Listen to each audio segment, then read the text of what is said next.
All right, just a little short video. I went down a couple days ago, down to the Wisconsin-Illinois border, scooped up this. This is a 394 out of a 1960, 88 Olds. As it sits is how I picked it up. It's got the Hydra-Matic Turbo 400, all the fluids drained out of the transmission, out of the tail shaft. There might be some on the stick yet, but the fluid looked fine. It's a little, the fluid that I drained out was pretty red, so I'm happy with that. And the engine oil was full, but it's black, but it's full. The reason I bought this is because, yes, there is the original 394 motor in that 59 98 Olds in my driveway, but it's frozen. These motors, I believe, have aluminum pistons in them, and they like to seize up, and everything is seized up under the hood of that engine. The carburetor is seized, the linkage is seized for the throttle, everything is seized. This motor spins free as a bird. I pulled the plugs out. The guy said it spun. I went to pick it up. He said it didn't spin. Or he said it spun. I went to pick it up. Motor's locked up when I get there. It's like, well, I'm not going to do a 4.5 hour, 5 hour round trip for nothing. So he knocked a couple bucks off, which was good. I paid $280 for this setup. He wanted 4. I talked him down to 3, and then I said, well, knock another $20 off. Because I believed them that it spun, but we couldn't get it to spin. I'm assuming something froze in it. But anyways, got the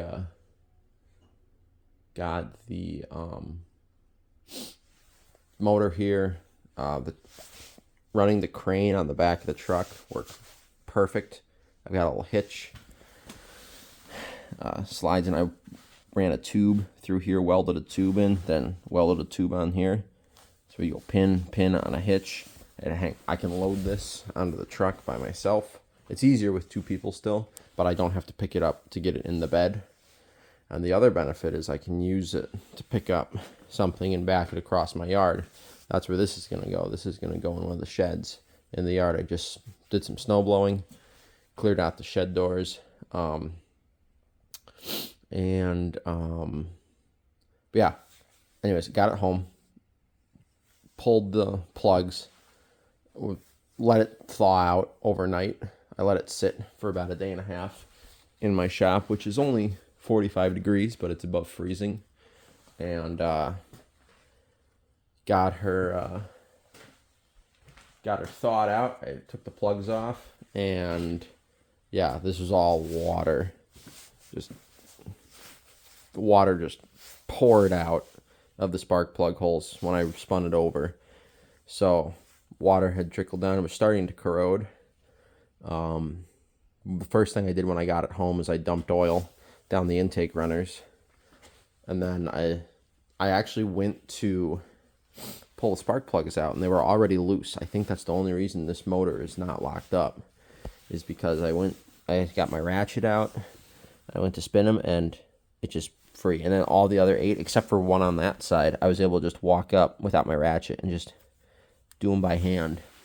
So I think someone had been fogging this motor, and that's what saved it. I didn't have fogging oil, so I just ran a little PB Blaster in the spark plug holes, spun it over slowly, got them all coated, thoroughly coated. So the cylinders are full of PB Blaster.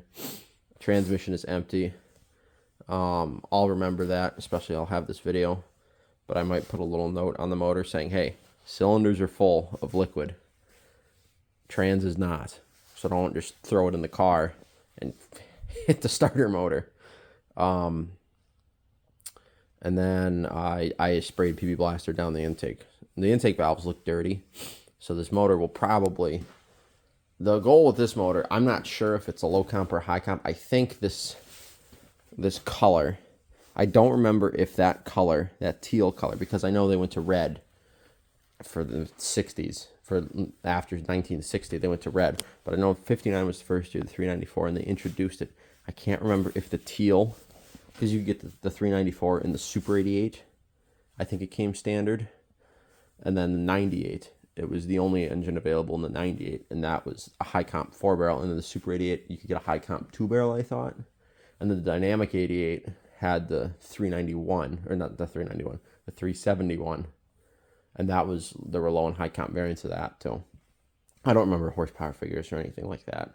I think the high comp 4-barrel for the 98 is 340 horse. I think it's low threes. It's either between 300 and 340. I can't remember. Maybe it's 310. 310 sounds right. I think maybe it's a 310 horse motor. And like 450 some foot-pounds of torque, something like that. It's what Oldsmobile had. It's a good engine.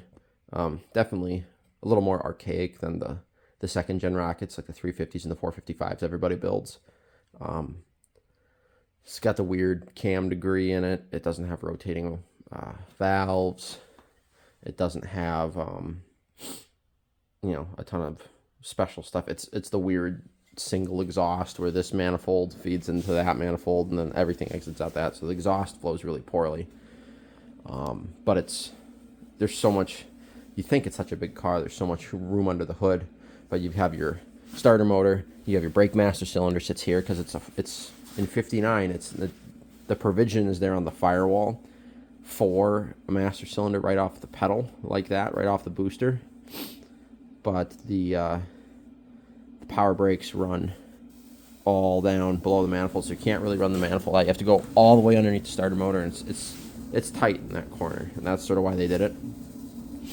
And I'm not sure what I would do to make it an actual dual to make it flow better, and we'll see. And the way the cam is, it's not a high performance machine, but they sound really good, and they are good engines.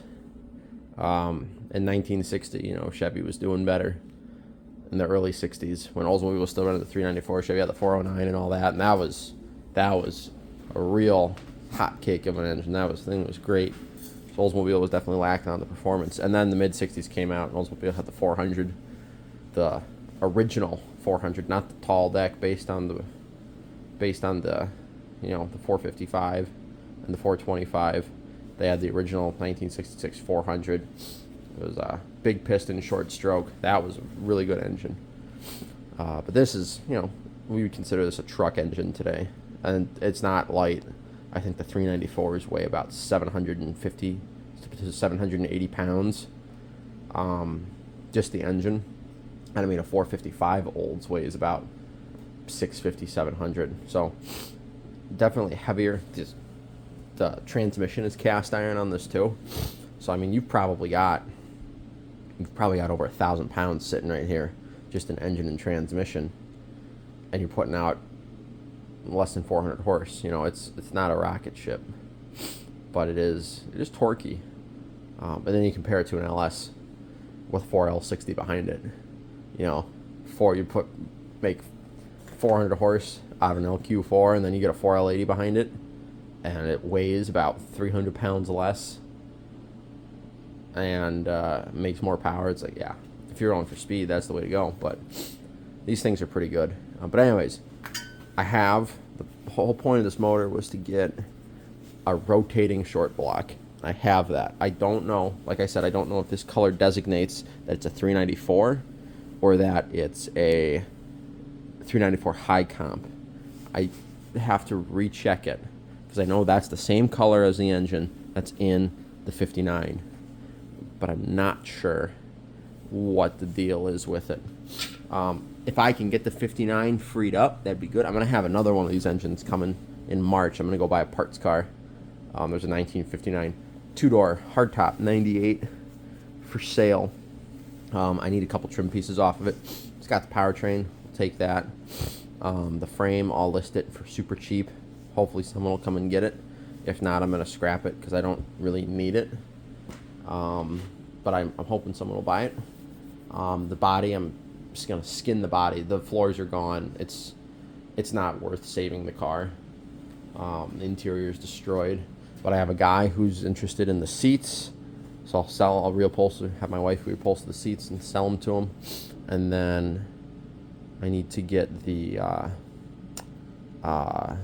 trim I need. I'm gonna skin all the sheet metal, skin the roof, take the fenders, skin the quarters, because I need all that to patch my 98 four-door. The only reason, like I said, we're saving that 98 four-door is because it's a hard top. It's a hard top, flat top 98, which is one of the best looking cars Oldsmobile ever built. And the four-door, it's fantastic. It's hard top, so you roll the windows down, it's wide open. The interior is gorgeous on the car. The seats have some tears in the front. Seats are in really good shape though. Dash isn't cracked. Door cards are in really good shape. It's just hitting the back. So I'm buying it for some body panels, sheet metal. I have an extra powertrain. The motor in that car is also locked up. So what I'm thinking is, if this block is in good shape, and it does turn out to be a low comp motor, not that I know what it is, I can pull the pistons out of my 2 locked up motors, and I'll have 12 good pistons, because chances are 2 of those pistons are going to be corroded into the engine, and I'll have 12 good pistons, pick the best 8, and then I can 2 of those pistons will be corroded in each engine, so I'll be down 4 pistons, because usually you have about 2 valves. 2 cylinders have open valves when these motors are sitting static, and then those are the 2 cylinders that corrode and lock the motor up. So instead of 16 pistons, I'll have 12. I'll pick the best 8, and I could throw them in this block, because this is an original block. That's an original block. One of the parts car is original. None of them have been machined, so they should all be standard bore, all the same size. And I can, obviously I'll measure, but if this isn't a high comp motor, I can switch pistons around, make a high comp out of this good rotating block, do a little backyard hone on it. I can put the 59 heads on here so that the casting numbers line up. It's just the block won't have the right casting number. We'll see what happens. I'll have good cams. I'll have 3 cams I can choose from, depending on what needs to happen. I mean, I'll probably pull the cam out of that 59 motor, put it in here with the lifters that are there, and just do a budget, get her running, reseal it, paint her up nice, and get her in the car, get the car running, get the rear end straightened out. The car is solid enough. I'll have a nice driver. Get the interior thawed out, but yeah, that's sort of the goal. So this motor is fogged. It's got to go in the shed. I got to put the crane on the back of the truck, pick it up, drive around to the shed and drop her in there and make some room in the shed. So I'm going to do that. I'm going to get my load balancer on here and get her all squared away.